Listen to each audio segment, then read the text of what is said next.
welcome to today's video.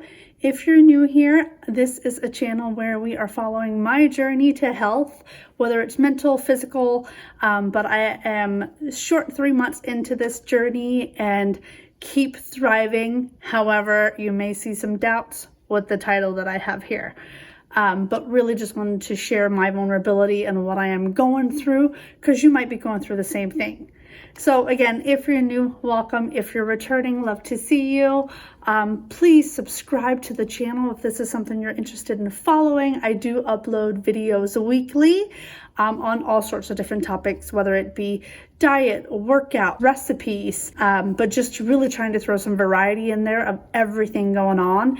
And I'm sure as I go along with the journey, there'll be even more mental stuff. On to today's topic of the video. Yes, I was debating last week to quit keto. I have almost been doing it for 3 months, but last week I have been sitting at a plateau really since October 13th through today, which is the 23rd. I have been right at the 193 and really frustrated on days where I felt like I was doing super good diet and exercise wise and nothing on the scale was changing. I was getting really disappointed and hard on myself, and I'm like, why am I doing this? Like, there is no point in continuing to have to manage everything that I eat and be so thoughtful about it if it doesn't make a difference. I am not starving myself in any way. I'm still eating until I'm satisfied, so that wasn't a struggle for me.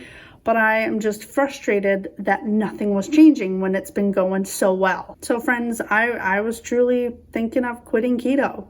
The holidays are coming, family's coming to visit, so why am I resisting these foods that I love or trying to make accommodations if nothing's changing anyway? However, then I'm thinking about, well, why did I start this journey to begin with? And this is where it's different than what it's been in the past for me. Because in the past, it's just been a diet. This is really, if I give up on keto, what am I choosing to go back to? Okay, so I'm choosing to eat delicious foods, which not sure if I got any Danes out there, but we're talking Danish rice pudding, lots of gravy and potatoes, all my favorites that I can't have right now on a keto. And I'm sorry, friends, I'm not one to make healthy alternatives. I have seen what you can do to adjust it, but I would rather live without the things than to actually have these alternatives that just, to me, is fake food. To you, it might work. To me, it just doesn't. I prefer the real thing or nothing. So that's something that I had to make a choice of. And so my mom was in town last week and we decided to go shopping and just kind of shop around different stores. And we went into Express where I saw a super cute jumper. The jumper was a size 12. I have been a 16 since 2014, 2015. So there was no way I was going to fit it. However, I had tried one a few days before in a size 16 and it actually felt a little big. So I decided to try it on, and to my surprise, it zipped all the way up and I felt amazing. I didn't see the bloat that I see all the time. All I saw, I am wearing a size 12, which I haven't in years, like years and years, and I'm feeling really good about myself. And honestly, that is what it took to keep me motivated. So here you see a picture of me in this romper, jumpsuit, whatever it is, but it was super cute. I was super excited about it. I felt good. I felt confident in it, which is something I have not said about myself for a really long time. But that was just the start of my turning point, because then I thought, what will I do once I get off keto? So yeah, I'm going back to eating those other things, but how will I feel mentally? How will I feel about myself? Because I am running from everything, as I always do with my emotions, and go into food. Do I want to go into the new year being over the 200 pounds again when I have worked so hard in the last couple of months to get under it? Well, no. I mean, if this is a lifestyle change, it's a lifestyle change. I'm not going back to eating the way I did before. There is no normal that includes indulging on stuff every single day. My new normal is eating healthy and managing what I'm putting into my body, and at times allowing myself to have the things I truly want. So I can still have rice pudding. I'm still gonna have gravy on Thanksgiving, but in moderation, and I'm gonna enjoy it fully that day and then know that I'm right back on track the next day.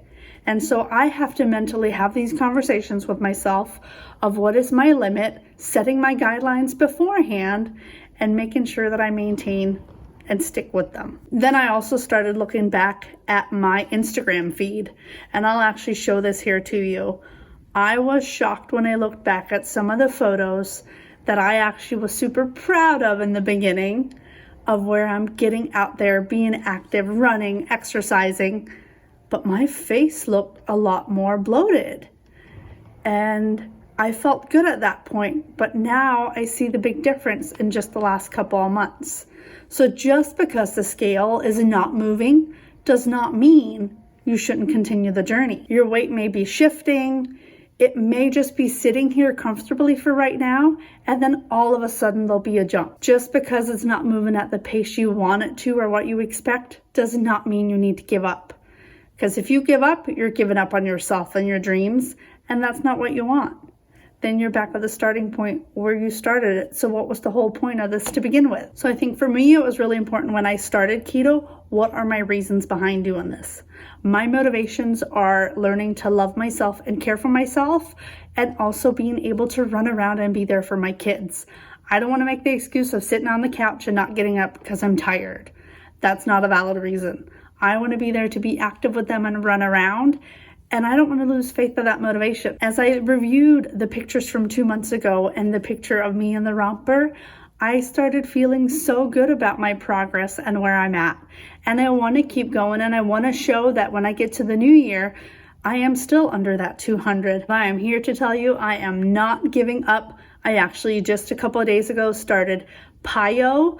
If you want to follow my day-to-day progress on that, feel free to follow my Instagram, Sarah's Journey, but I will be doing a video update on that when I've completed the 4 weeks of how that exercise program has gone while doing intermittent fasting as well as keto. As we move into this holiday season, I wish you the best time with your loved ones and yourself. Remember, you are a loved one of yourself, and that you do have some of your favorite treats, but that you also spend time respecting your body and your desires and remembering why you're on this journey. If you are on a weight loss journey, share it with me. I'd love to see it in the comments and be able to support you. Bye for now. I will see you next week.